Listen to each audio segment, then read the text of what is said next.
оокат бизнес үй бүлөмдү багайын деп жүрүп кээде эң негизги нерседен артта калып калат экенбиз.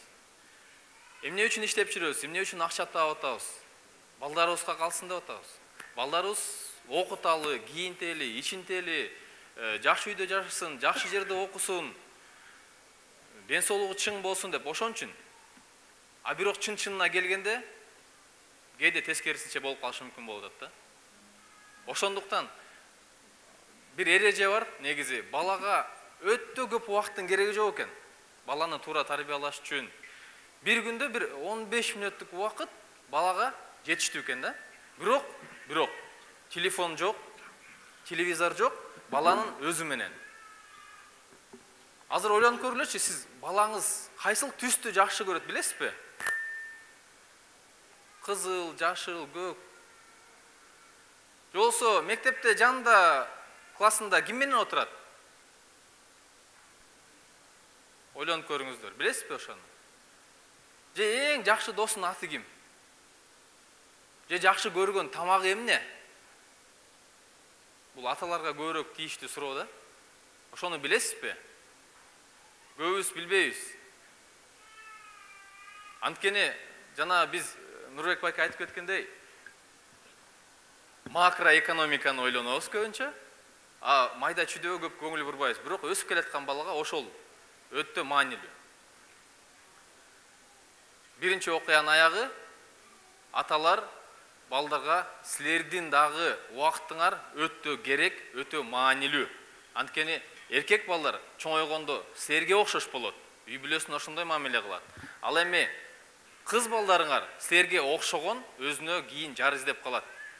Сознательно эмес, ички туюу сезими, подсознательно. Ошого силерге окшогон жар издейт. Экинчи окуя, бул уже более практический болот. Элестетип көргүлө, биздин 9 жашар балабыз бар, же кызыбыз бар, айырмасы жок, балабыз, кызыбыз бар. Ошол балабыз кечки саат 7-де негизи үйгө кирчү. Караңгы кирип калган убакта үйгө кирчү. Бирок бүгүн 7-де үйгө келген жок. Эшикке ойноп чыгып кеткен. 7 болду, 8 болду, караңгы кирди. 9 болду, жок балабыз, 9 жаштагы балабыз. 10 болду. Температура көтөрүлүп баштады. Бир кезде саат 10-дон өткөндөн кийин үйгө кирип келди. Балабызды кантип тозолобуз? Эмне дейбиз? Айтып бериңиздер, эмне дейбиз? Кайда жүрдүң? Кайда жүрдүң дейбиз, Эмне кылып жүрөсүң? Сени издеп бул жерде. Таң озурайын. Же дагы бир андан да сон бир сөздөр кетет, сураштырып келсек, көрсө ал балабызды досу чакырыптыр дагы, досунун үйүндө шахмат ойноп атып, убакыт өтүп кеттир. Шахматка кызыгып кеттир, ана чуркап кайра үйгө келгиче эле бир 10-дон өтүп кеттир саатчы. А биз болсо бала жөнүндө ойлоп атканда, ошону биз агрессия кылып атабыз. Балабыз кечип келди деп урушуп атабыз, сөгүп атабыз, дагы бир нерсе кылып атабыз. А бирок ичибизде сезим эмне? Ошону чыгарган. Ички сезим. Өзүбүз тааныйлы да азырчы. Бул өзүбүздү тааныбагандыктан биз жанагындай агрессия кылып атабыз. Ички сезим эмне? Биз бала үчүн коркуп атабыз. Страх. Ойлор кандай болот? Балабыз эмне болуп кетти? Кайсыл жерде жүрөт? Бирөө уурдап кеттиби? Уже жанагында эмелер кетет, уурдап кетти, органдарга сатып ийди уже. Дагы бир нерсе деген аябай жаман ойлор келет. Машина кагып кеттиби? Дагы эмне болуп кетти деп, Огун бир 20, 30, 80 ой келип кетет дагы, анан кийин жанагындай ичибизде өзүбүз коркуп атабыз, бирок балабыз келгенде ошону агрессия менен чыгарабыз. Сыртка злость чыгат, агрессия чыгат, балабызды урушабыз. Мен өзүм башыман өткөн бир окуяны айтып берейин. Өзү менен болгон окуя, ошон үчүн мен өзүм айта алам. Балам 1-чи класс болчу, 7 жашта. Анан бир күнү үйгө келсем, кошунам айтты, кошуна байкебиз. Сенин балаң башка балдар менен 4 этаж үйдүн крышасында жүргөн дейт. Мен кубалап түштүм деди.